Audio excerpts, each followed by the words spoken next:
майдони Норд Париж Арена дар шаҳри Парижи Фаронса имшаб ҳолу ҳавои Осиёи марказиро дошт, зеро варзишгарону мухлисон аз се кишвар Тоҷикистон, Ӯзбекистон ва Қазоқистон дар вазни то 92 килограмм барои баромадан ба марҳилаи нимниҳоии бозиҳои олимпии тобистонаи Париж 2024 ба майдони рақобат баромаданд.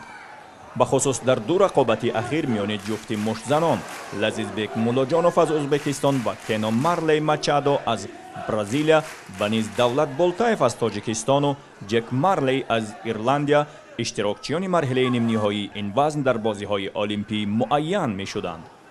нахуст Лазизбек роҳашро ба даври мазкур ҳамвор карда навбат ба варзишгари тоҷик расид.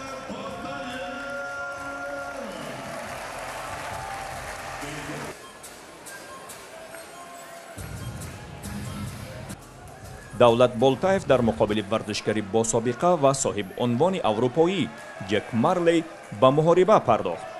ин рақибаш нисбат ба рақиби даври ҳаштякниҳоӣ бо таҷрибатар ва қавитар ба назар мерасид ва маълум буд ҳайати мураббиён ва худи Болтаев ба ин нерӯсанҷӣ бо нақшаи хос омада буданд. Болтаев тибқи нақша пеш мерафт ва нақшаи мураббиёни муштзани тоҷик кор доду дар даври аввали нерӯсанҷӣ Болтаев дастболо гардид. даври дуюми нерӯсанҷӣ ҳам таҳти контроли Болтаев баргузор шуда ӯ ҳадафрастар буд ва даври дуюмро ҳам ба нафъи худ ба анҷом расонид. мухлисону дастандаркорони варзиши меҳан низ дар толори Норд Арена дар нимашабӣ ҳузур доштанд ва Давлат Болтаевро бедастгирӣ намонданд. ҳамин тавр даври таъинкунанда низ Давлат Болтаев ба иштибоҳ роҳ надода рақобатро хотима бахшид. аз 5 доварӣ дар майдон буда 4 нафар Давлат Болтаевро ғолиби нерӯсанҷӣ дониста, ҳамин тавр муштзани тоҷик ки қаҳрамони бозиҳои осиёӣ мебошад, як қадами устувори дигар ба самти унвони қаҳрамони олимпӣ бардошт.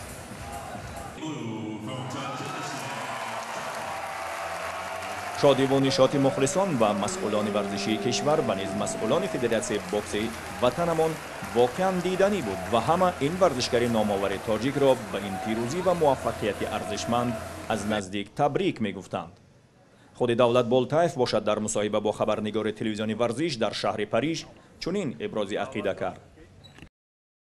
салом алейкум ба ҳами мардуми тоҷик ва ба пешвои миллат ва муҳтарам раиси шаҳр ва ба президенти мо Эмомалӣ Раҳмон саломи худро мерасонам. ман медонам ки ба ман гуфтанд ки онҳо моро нигоҳ карсоданд. мо бо мураббиам нақшабандӣ карда ин нақшабандиро ман иҷро кардам. аввалин шумо метавонед маро табрик накунед, мураббии маро табрик кунед ки он боварӣ кардааст ба ман бор ки дар саркуни ман беҳад шикастҳо бисёр буд. ва мураббиам гуфт ки роҳ афтода нашав, фақат ба пеш, Тоҷикистон ба пеш. мо ҳама якҷоем, як оилаем, як мардуми тоҷикем, бояд ҳамдигарро дастгирӣ кунем. ман ҳамаи шуморо дӯст медорам. ҳазор раҳмат. муваффақ бошед. хурсандии мухлисону дастандаркорони варзиш ки дар шаҳри Париж барои дастгирии варзишгаронамон омада буданд, дар толори Норд Париж Арена ҳамчунон идома дошт ва ҳама мунтазири Давлат Болтаев буданд ва ин муваффақияти муаррифгари миллатро ба ҳамдигар ва ба дӯстону наздикон дар Тоҷикистон табрик мегуфтанд.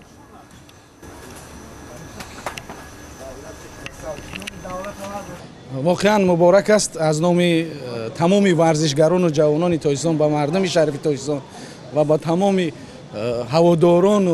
ҳаводорони варзишгари номдори мо Болтаев муборак мегем ин роҳкушоиро, ин дастовардро, ин музаффариятро.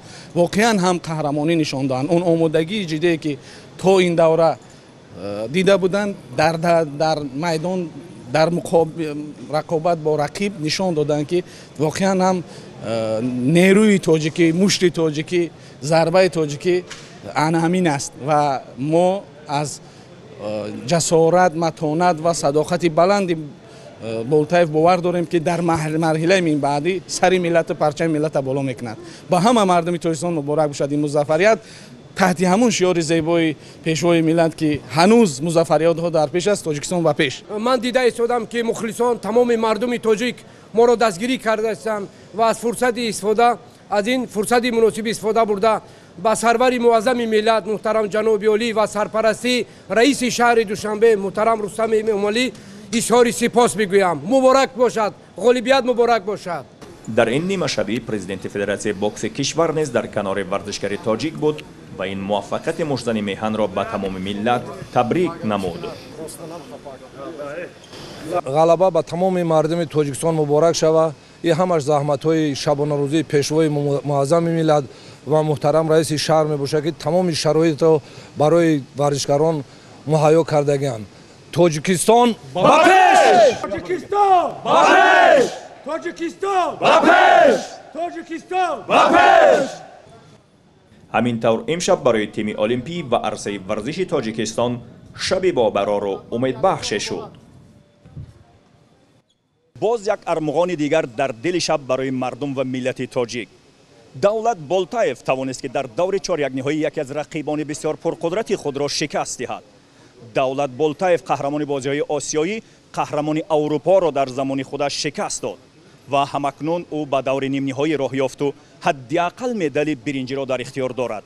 аммо мо умед ба медали тиллои олимпӣ мебандем, зеро худи давлат болтаев иброз дошт ки мардуми тоҷикистон ба ман умед бастанд ва ман онҳоро ноумед намекунам. тоҷикистон ба пеш!